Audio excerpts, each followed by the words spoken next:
আসসালামু আলাইকুম। আশা করছি সকলে ভালো আছেন। আজকে আমরা এমন একটি তথ্য সম্পর্কে জানতে জেনেছি, যেটা আসলে মেয়েদের সবচেয়ে বেশি জনপ্রিয়।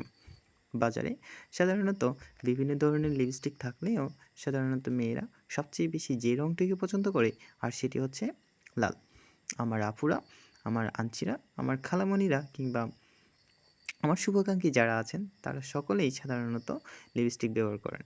আর এই লিপস্টিক সাধারণত তৈরি হয় এক ধরনের পোকা থেকে। আর এই পোকাটির নাম হচ্ছে কোচিনিল।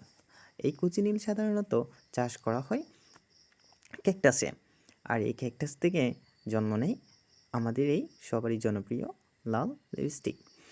এই লাল লিপস্টিকে জন্ম নেওয়া যে পোকাটি সেটা হচ্ছে এই কোচিনিল। আর এই কোচিনিল থেকে জন্ম নিতে পারে শত শত পোকা। আর এই পোকা সকল মেয়েদের উচিত ব্যবহার করা থেকে বিরত থাকা, কারণ এগুলো বিভিন্ন রাসায়নিক পদার্থ মিশে থাকার কারণে তাদের হতে পারে বিভিন্ন ধরনের রোগ। তাই সব কিছু দেখে শুনে ব্যবহার করবেন।